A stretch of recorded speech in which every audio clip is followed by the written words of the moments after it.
In the medieval age, most of the European cities are compact centers enclosed by fortified high walls. Outside walls only farmland and nature. In the 19th century, cities expanded outside walls with an orthogonal grid of streets occupied by compact building blocks. Occasionally, some blocks gave way to public gardens or parks. Cities doubled, more or less, their size.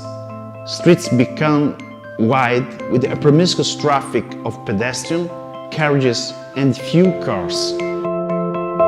In the last century, mid-sized cities that have now a number of inhabitants between 50,000 and 200,000 occupy a surface 5 times bigger than the ancient cities. The population increases dramatically. The number of cars is now equal to the number of people. Cars occupy all the streets, squares and public spaces. While pollution levels are rising at an alarming rate, the fine dust particles in the air blackens everything. Now people move in confined spaces with great difficulty, risking a lot. It is safer to go by car than on foot or riding a bike.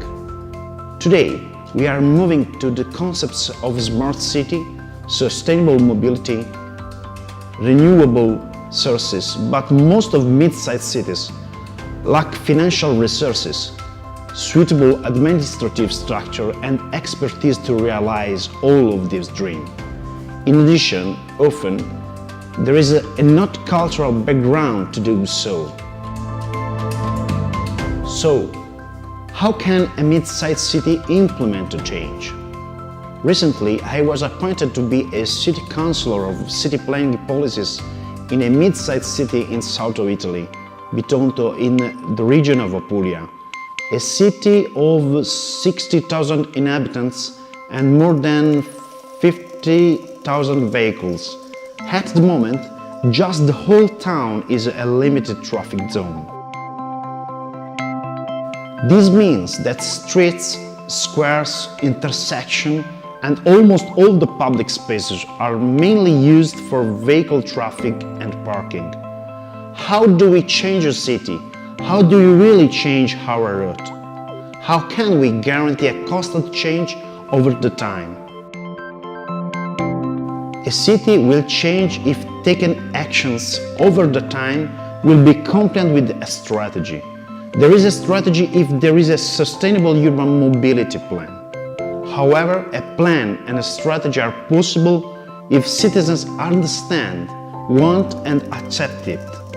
It is important to act through technical current state analysis, advanced planning, ecological sustainable ideas. In the same way, are essential social participation, active citizenship and strategy sharing.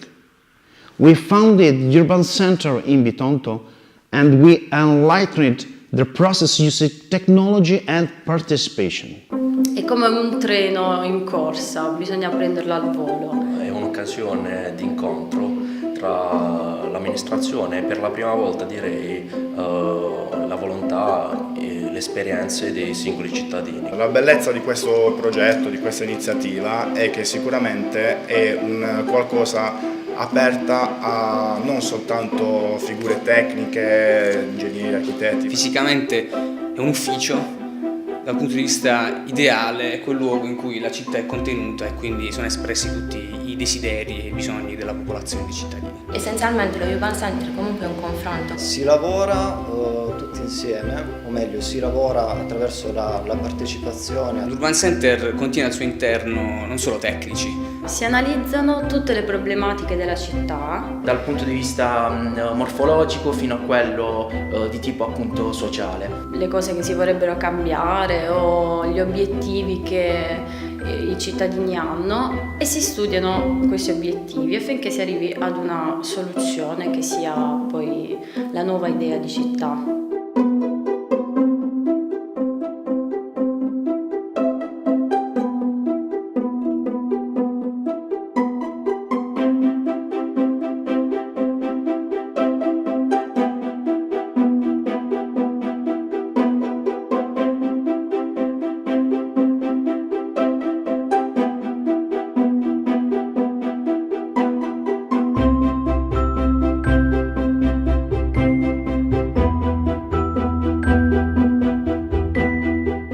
Inizialmente questo posto era non proprio come lo vedete adesso, diciamo.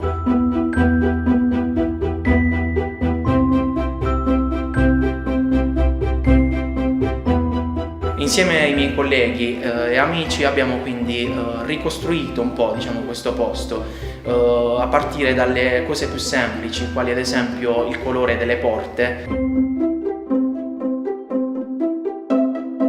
Fab Lab è un'associazione, Fab Lab di Tonto è un'associazione, quindi un'associazione nell'associazione. Siamo qui per fornire supporto tecnico alle attività dell'Urban Center e di volta in volta realizzare modelli in scala opportuna delle diverse proposte tecniche provenienti dal gruppo di lavoro.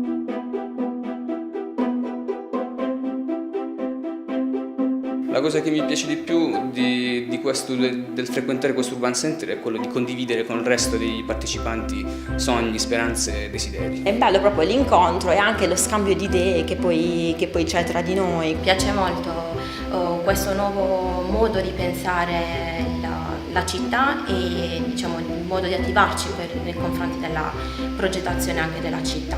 Nell'Urban Center saranno attivati anche i focus progettuali, e cioè individueremo importanti temi di sviluppo della città attorno ai quali si riunirà gente, anche tecnicamente preparata, e proverà a indirizzare in maniera preliminare delle idee che poi sviluppate vengono portate nelle assemblee partecipative e lì vengono messi al vaglio di tutta la cittadinanza.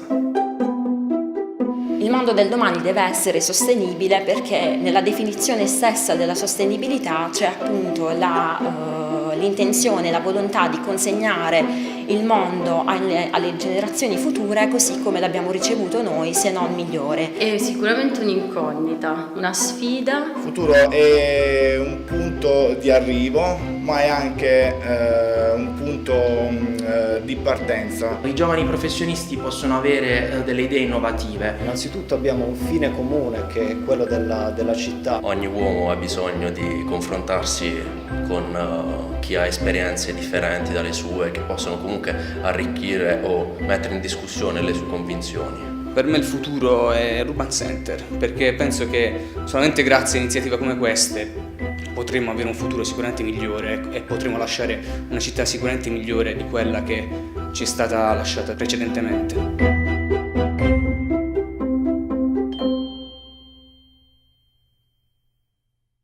On one side, we are implementing advanced technology to give to citizens a vision and management.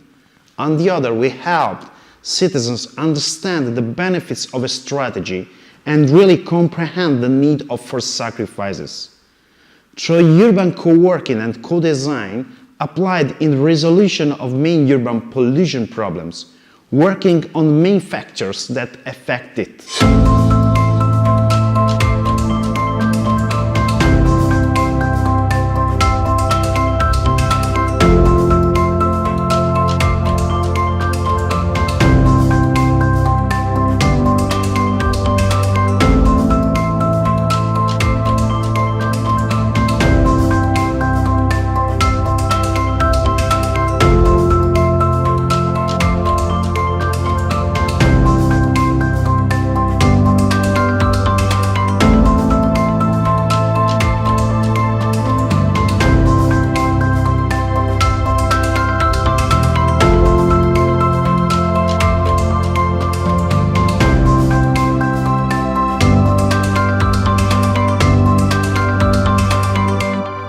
The city now shares a vision. Many people contributed thinking and practicing transformation. The main principle is to optimize the incoming traffic in all directions in order to reduce movements within the city for vehicles coming from outside the city. We are drawing a new mobility that allows to move from one side of the city to another through ring-shaped one-way streets and get rid of cars in city center and extend the limited traffic zone. More value for pedestrian and cycling and reuse of public transport. The new vision will be realized with a new mobility plan and with financings for the urban regeneration of squares and streets in the city center. The city that we aim to build in a not too distant future.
Our city is a FAB city, where citizens, knowing the serious harm to health of a polluted city, promote active citizenship actions which guide urban transformation, and where professionals will be guided by citizens who become essential actors of this change.